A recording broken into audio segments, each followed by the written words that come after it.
Um último ponto, baseado em parte no livrinho de Stephen Mumford, que é um primer para a metafísica, é identidade pessoal. Questão: o que é uma pessoa? Bom, está aí Fernando Pessoa, mas não é disso que nós estamos tratando. Um corpo vivo em estado vegetativo não parece ser uma pessoa, digamos que é um ser humano morto, ou quase morto, mas não é uma pessoa, não é mais uma pessoa. Um animal ou um computador, talvez, se for capaz de fazer tudo que uma pessoa faz, poderia então ganhar o status de uma pessoa. Se você ensinar um macaco a se comunicar e ele aprender, ele fizer, digamos, o primeiro grau, você vai ter que dar a ele o status de uma pessoa, o status jurídico. Então, pessoa é alguma coisa mais do que o físico. Questão segunda: o que permite dizer que uma pessoa persiste, sendo uma mesma pessoa durante o tempo? Um objeto físico, uma mesa, permanece a mesma se as suas partes continuam sendo as mesmas. A cadeira, se ela permanece aí, como ela está por um dia, 2 dias, 10, um mês, um ano, ela permanece a mesma, tal como ela é. Mas a mesma coisa não se pode dizer do ser humano. Uma pessoa é algo diferente. Há um elemento psicológico essencial que a caracteriza. Locke achava que era a memória ou continuidade psicológica, mas ele acere bastante a noção de memória. E a intuição de Locke é simples. Se eu me recordo de ser o mesmo sujeito que teve sarampo quando tinha 4 anos de idade, é porque aquela pessoa da qual eu me recordo sou eu. Se eu me recordo que eu fui para a escola aos 6, 7 anos de idade e tive a primeira aula, chorei bastante, me mandaram embora para casa, eu tenho essa recordação. Ora, é porque eu sou aquela pessoa. Se eu tenho uma recordação de que aos 15 anos eu bati o carro do meu pai, bom, eu sou aquela pessoa da qual tenho aquela recordação vergonhosa, e assim por diante. Então eu posso ligar o meu presente a vários pontos do meu passado. Esse foi o insight de Locke. Mas se você se restringir só à memória, você vai ter problemas. A memória tem buracos. Você, quando está dormindo, você não tem memória. Imagine o caso do jovem oficial, isso é historicamente falado, do jovem oficial que se lembra de ter roubado um pomar quando criança. Ele se lembra disso, garboso, contando lorota. Depois ele se torna um velho general, que está aqui. Eu não consegui encontrar o quadro da criança roubando o pomar, mas talvez fosse essa aí alguma coisa sobre a natureza do jovem, da criança. Bom, é um pouco exagerado. Agora, o velho general, velho de guerra, ele não se lembra mais nem pouco de ter roubado um pomar quando era criança, mas ele se lembra dos feitos dele quando era um jovem oficial que participou dessa ou daquela batalha. Ora, então nesse caso, o jovem oficial é a criança. A criança é parte do jovem oficial, tem uma continuidade, mas o velho general ele não tem mais continuidade com a criança, ele tem continuidade apenas com o jovem oficial.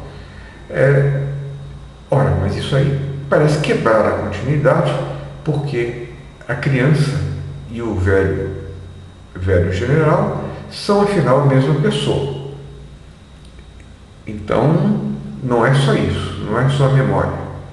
Nós devemos adicionar, certamente, outros traços, traços de personalidade, disposições, habilidades que tanto o general quanto a criança, traços de personalidade que desde que ele era criança até depois que ficou velho, ele ainda reteve.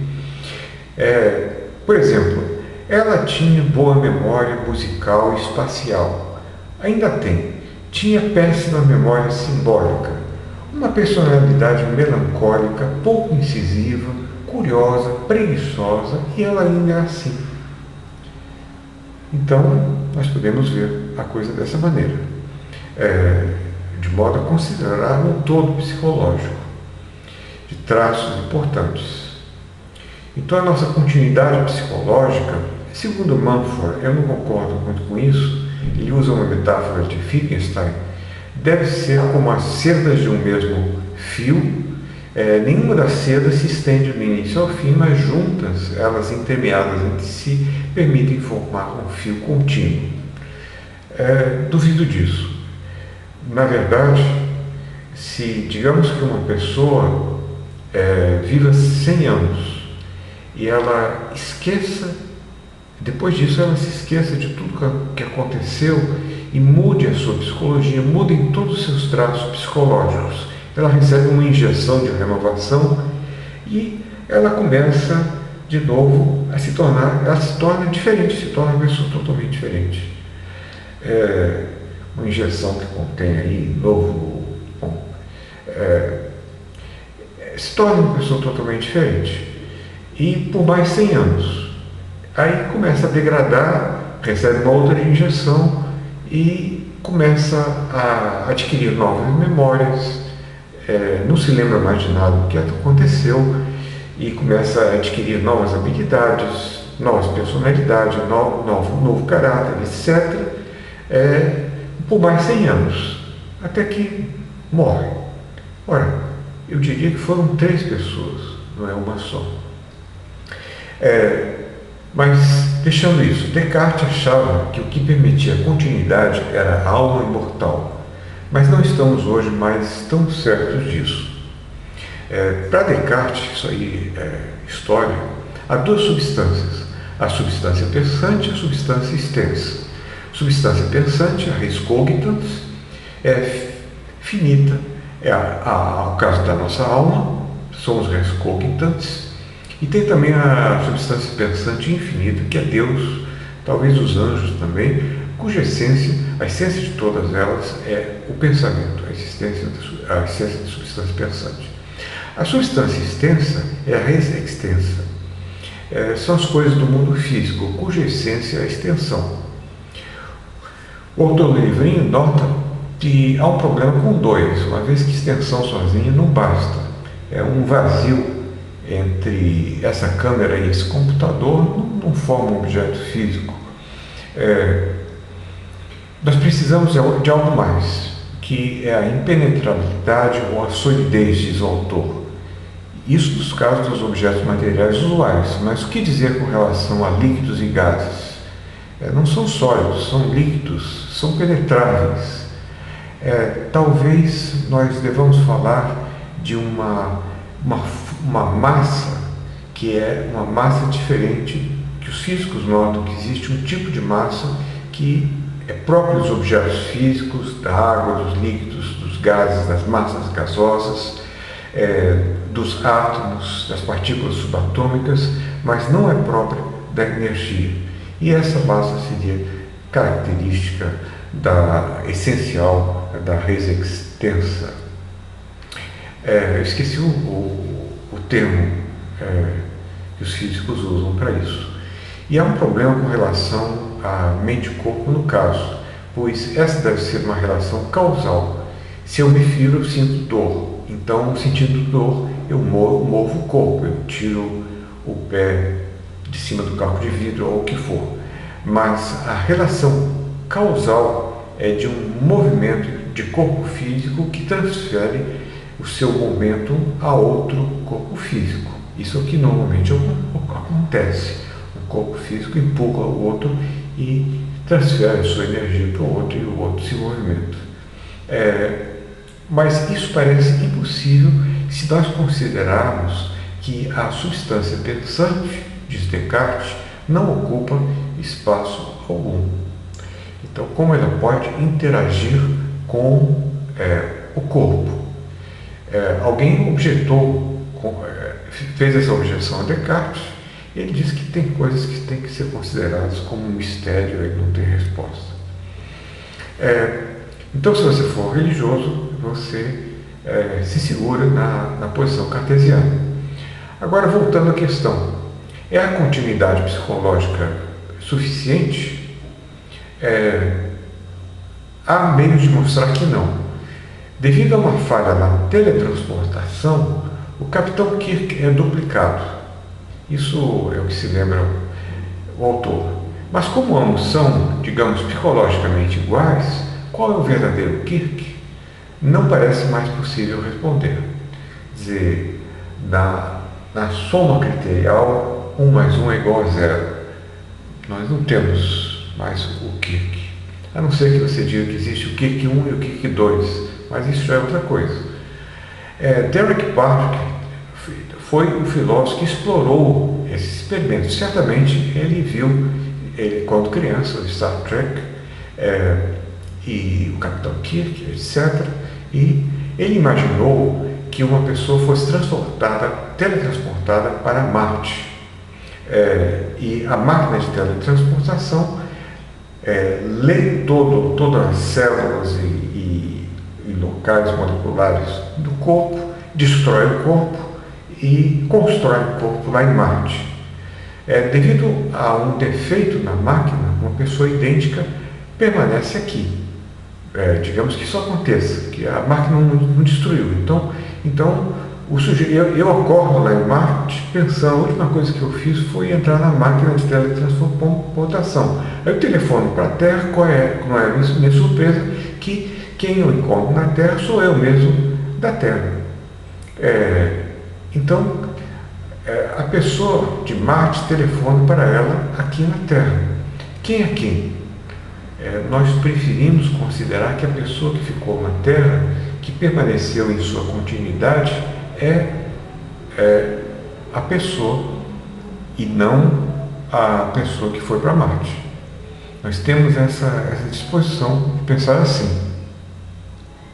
Bom, Parker imaginou muitos casos de pessoas que se multiplicam como amebas, e aqui a identidade naturalmente desaparece, porque 1 mais 1 mais 1 mais 1 é igual a 0, na lógica criterial.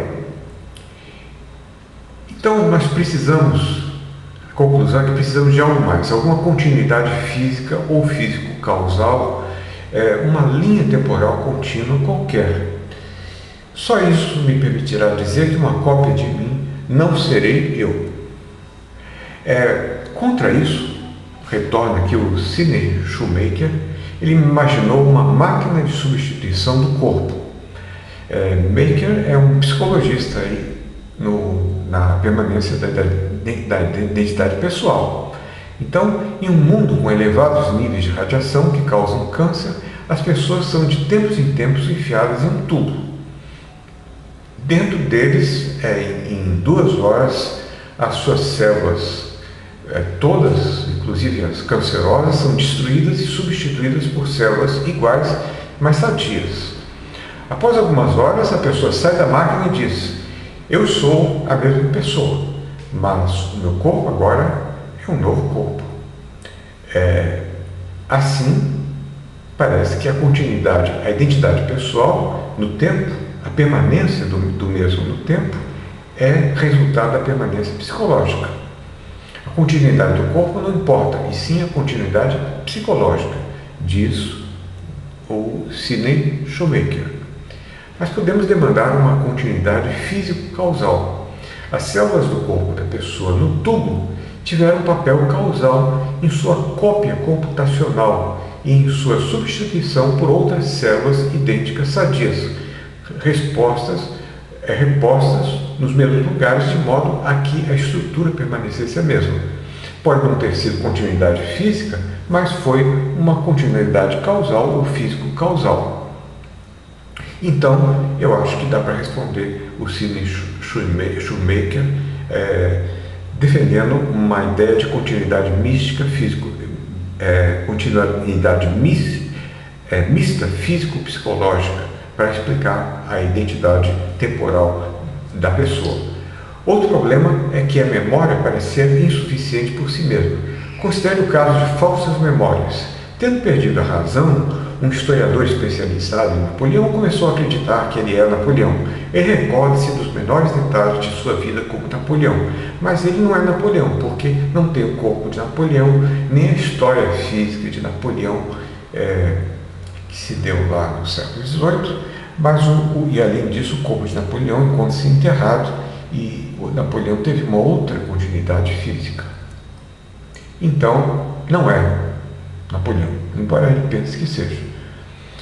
Conclusão: se você não acredita ser uma alma separada do corpo, que é uma alternativa possível, se você for pessoa religiosa, de fé religiosa, então a continuidade da pessoa depende de fatores psicológicos e fatores físicos conjuntamente.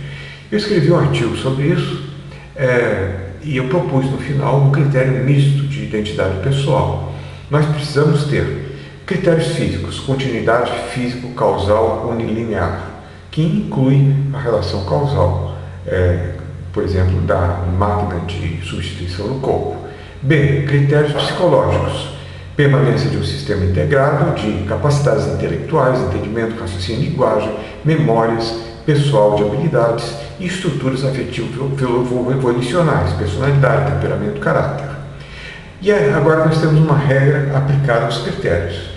Uma pessoa pode ser considerada a mesma quando ao menos um dos critérios físicos é satisfeito e os 3 critérios psicológicos são satisfeitos de modo minimamente suficiente. Você não pode ter uma pessoa com capacidades intelectuais sem memória, com memória sem capacidades intelectuais, ou sem estruturas afetivo-volicionais. Isso aí não será bem um ser humano. Bom, então é isso aí. Quanto ao valor da metafísica, é o último capítulo do livrinho de Mumford, e eu tenho algumas coisas a dizer e adicionar. Foi Aristóteles quem fundou isso. Ele chamava de ciência do ser enquanto ser, ou filosofia primeira. E 250 anos depois, Andrônico de Rhodes, ao publicar seus escritos, chamou-os de metafísica, aquilo que vem depois da física, metafísica. Mas a interpretação mais razoável de meta é além da física, pelo menos isso faz sentido. Aquilo que está acima da física em sua generalidade, acima das ciências particulares, porque diz respeito a qualquer ciência particular. Não é algo sem valor, tem um valor intrínseco, como a arte tem um valor intrínseco, é capaz de aprofundar nosso entendimento da realidade e nada garante que essas especulações não podem no futuro ser objeto de ciência. Um filósofo chamado Strawson distinguiu entre metafísica descritiva e revisionária. A descritiva é aquela do senso comum, um pouquinho tediosa, mas é a minha. É o endurantismo, concepção mista da identidade pessoal, busca expor estruturas fundamentais da realidade, tal como elas nos parecem ser. Metafísica revisionária, de Shoemaker, por exemplo, busca propor uma nova e alternativa estrutura fundamental da realidade em substituição a como ela nos parece ser. Isso é o caso do perdurantismo, a sugestão de que nada possui realidade.